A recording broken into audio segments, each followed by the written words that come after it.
something like that.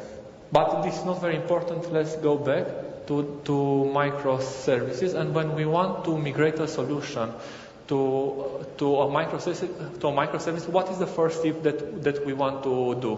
What is the first thing that we would like to do? Or the first thing that we think about it? Basically, it's to throw everything to the package and basically to rewrite everything. But this is very, very risky, because basically you will end up very similar, like with a mess, it will be like a Big Bang. And why? Because you will not be able to migrate everything and doing the right thing from the first time. So in the end, you need to make small steps.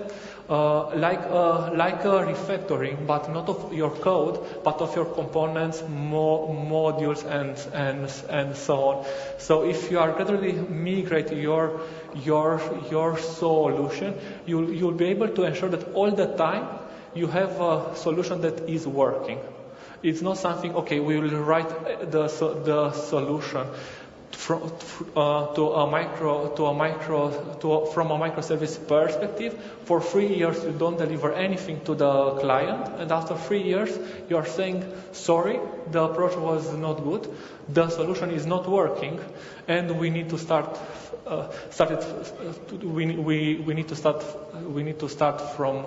from the beginning again.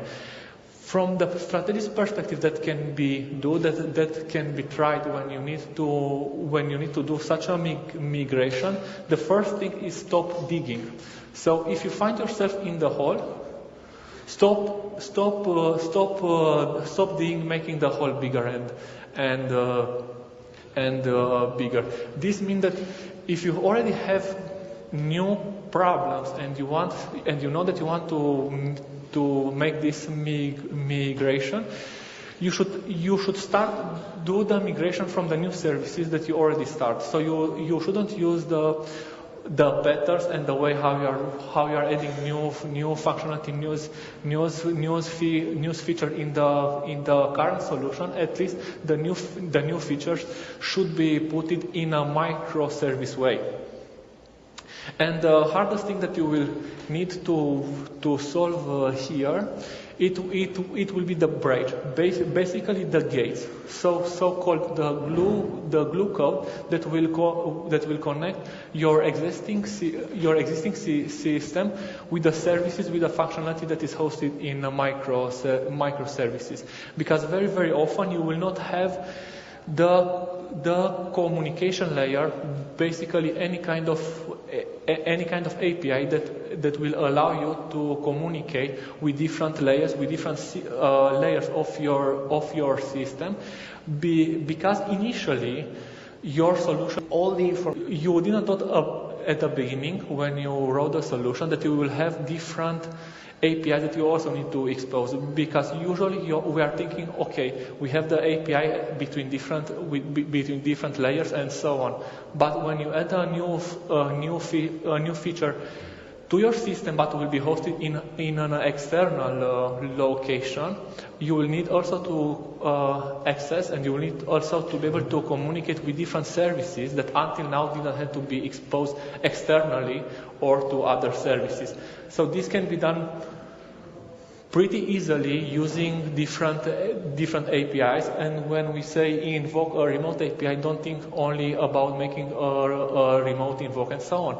Can be a REST API, can be any kind of API hosted in any kind of way. The second approach is to access directly the storage, the database in the end that you have in your monolithic system. In this way, you don't need to expose any more the API in your current solution to be able to add new functionality and so on. You can go and access directly your database. And the third approach is to synchronize the two database, one that you have in your current solution, and the storage that you will have in your microservice version of your system. Now, the second stage that you should take into account is basically to define the layers of your system. Of course, I think that all of us, we have at least 3 different layers: the UI layer, the business layer, and also the repository, the storage layer.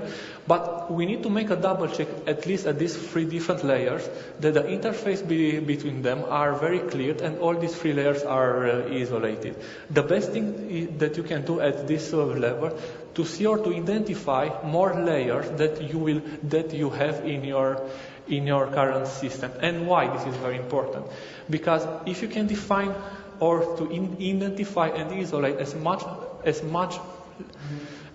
if you can identify as much as higher number of layers as you can, basically in the end each layer will be able to scale independently, and in the end you might be able to solve your solution at least for a temporary period of time, only defining in a more clean way all the layers that your system have.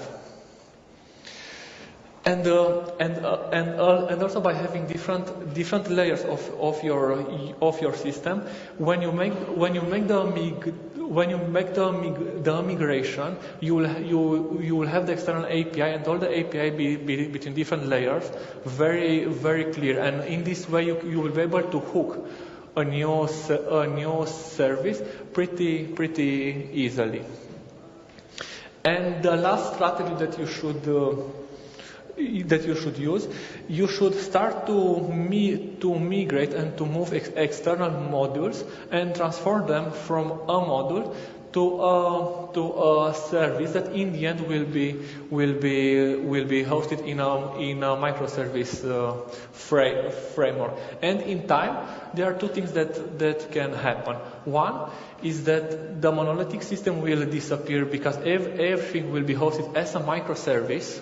Or during this migration, you will realize that the original problem that you had was solved, and there might be other problem that will be with a higher priority for you, and you will decide to invest time on them and put for a while the migration in standby. And now, once you know what you want to do, you will look at your application and you will ask yourself, okay, which module I should migrate first? Because when you have a system with 100 projects or 200 projects or different components and so on, deciding what module you should migrate first, it will not be an easy decision. So to be able to decide what you should migrate first, you can have different approach. At the beginning, you should identify at least the modules that are very simple and you know very well what you are doing there, and also they are very isolated from the rest of the system. Because in this way you will be able to learn to understand what does the migration involves, and in this way, when you will start to migrate more complex problem, the migration will be more smoothly.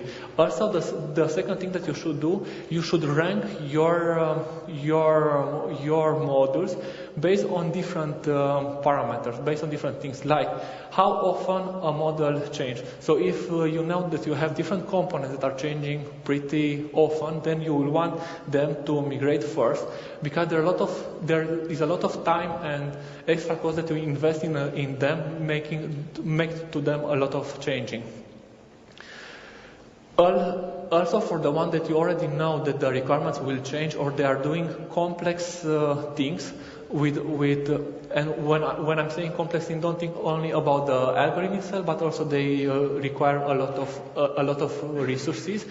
This kind of modules you would like to be able to extract them and to be able to host them in a microservice solution, because in this way you will be able more easily to scale them up, down, and to be able to have a control of them.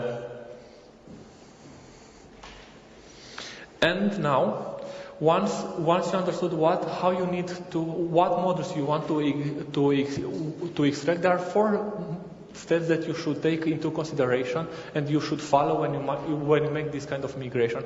First of all, you should identify and isolate as much as possible all the interfaces between the module that you want to migrate and the rest of the system. After that, the module should be isolated from the rest of the system in the way that you can host it by himself. And after that, you should start to integrate the service in the end that you define with the rest of the system through the interface that you define. And of course, the last thing is that you should integrate it in a cluster that will host a microservice solution. And now, a very interesting pattern or idea is about stronger application, and I liked pretty much.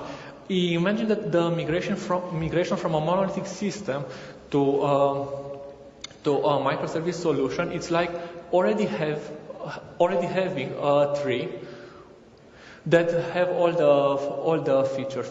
And in time, by adding a new microservice, basically by migrating an existing module or adding new features, you will strengthen the existing tree with other plans. And in time, your tree, basically your monolithic application will disappear, and you will only have around the microservices architecture that you design and implement. But this will require time, will require a lot of time. Don't expect that this migration can be done only in half a year or 1 year. Basically, it is direct dependency by the complexity and how big it is your project. So you will have different problems that you will need to resolve when you want to do this migration. One of them will be decide how chatty each service needs to be, how much data you will want to transfer between services, because basically in one part you have the messaging system and this kind of pattern that allow you to communicate between microservices. And on the other side, you have the monolithic system that can directly communicate between different components. The second thing you need to decide how much of your code you will want to share between different services. And when I say share, don't think about the repository layer and things like that, but how much business logic you want to share between microservices themselves, or you want to define each business functionality or service in its own microservice itself. And also a hard thing is to define the boundary between different services and what is the part of a service and what in different services. So in conclusion, what we should remember that migration to microservices basically is only a modernization of an existing application, because in the end you want to have a better application. You should never start to rewrite the application from scratch, because you will realize that there is a lot of business functionality that is not documented, and you will lose, and you will not be able to detect this functionality that you lost only until when you go in production. And if you have more microservices in time, because even if you have a monolithic system and after 6 months you add only 20 microservices, let's say, in the end this will impact directly the agility and the velocity of the team. So even the change is hard and you cannot migrate very, very fast, but doing small steps will do different. So if you have questions. this is the perfect time. Okay.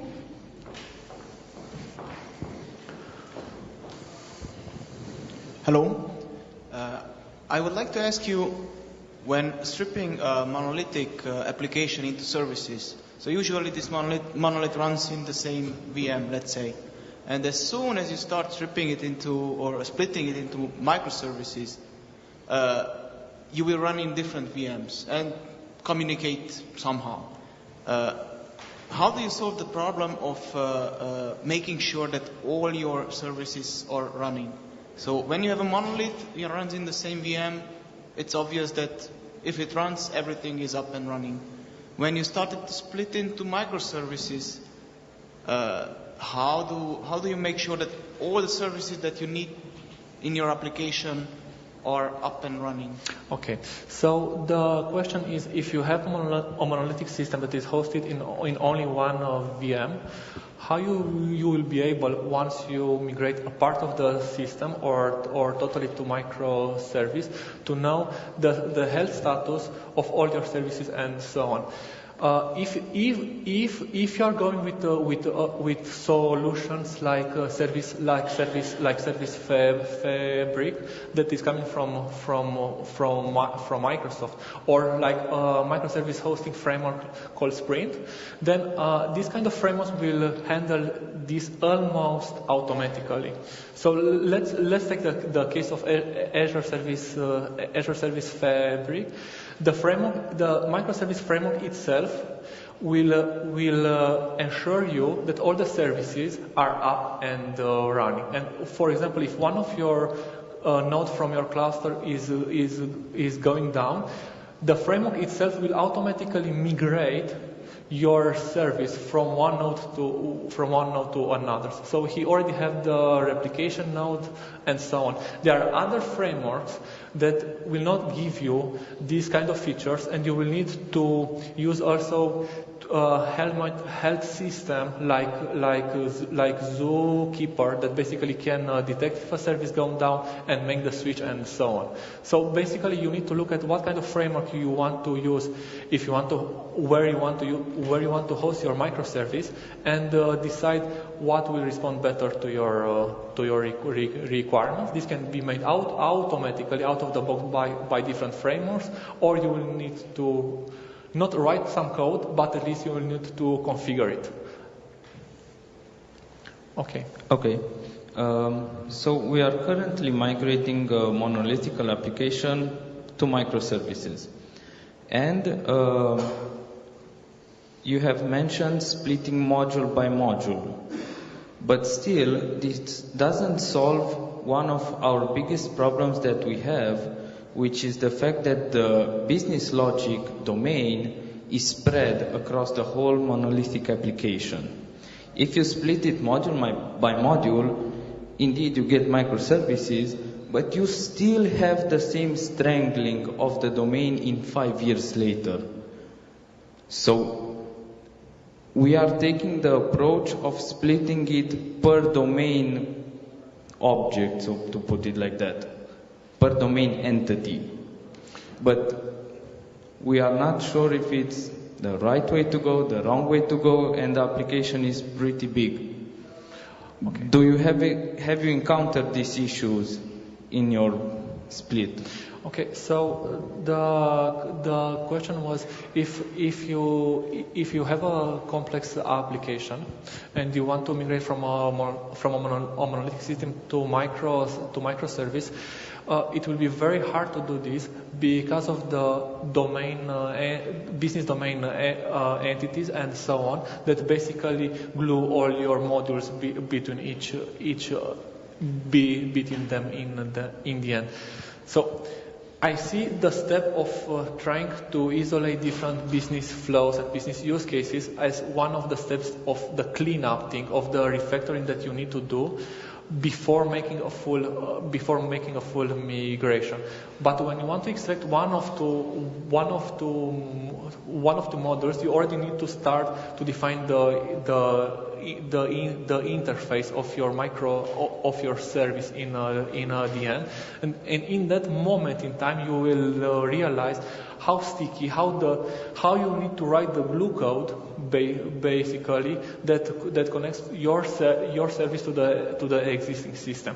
And I think here the best solution is that you shouldn't go with the version 1 of your interface of the glue code and to assume that it will be the final version, because you will have different iterations during the migration. Because when you will start to migrate different modules that already exist, you will realize that the service that you already migrate might change or the interface might change. So the only thing that I can say here is try to not have too much complexity in only one microservices, because otherwise you will end up like a messaging system-based architecture where you have different components, and a component itself is already complex and can be hosted in 1 or 100 VMs in the end. My question is actually related to the first question. The first person asked about what was it? About the monolithic system that is hosted in one VM. Okay, I asked about the build step and whether or not this shifts the responsibilities from the dev team to the DevOps team. Because, of course, if there are cloud solutions, like you mentioned, Fabric and so on, that take this responsibility, that's great, but that comes at a cost. But otherwise, okay, you just shift responsibilities to the DevOps team. So the question was, when you make this kind of migration, if the responsibility of the health of the system, if services are running and so on, is switching from the dev team to the DevOps team and to that part. And the second thing was if cloud solution offers, how you will handle them on premise, right? So for the first question, when you have a monolithic system that is hosted in one VM, maybe you will not have like a watchdog or a system that monitor your system that is running that as you would expect. But you also can have a monolithic system that is hosted on 10 VMs, 100 VMs, and so on. And in this kind of scenario, you might already have a system that is monitoring the health of all of your VMs and so on. So if you have this kind of system that are monitoring your application, you might want to have the same person to do this thing, but it's pretty clear that these things will move to the DevOps or to the IT part. And for the second thing, almost all the cloud providers that offer a microservice solution or framework in the cloud also have the same implementation, and you can host it on your own. You only need to imagine a framework that will allow you to host microservice like a layer, like a lake, where you can put any kind of service inside it, even if it's hosted in cloud or on premises. Okay. Do you have any other question? So I think it's okay. Thank you very much, Radu.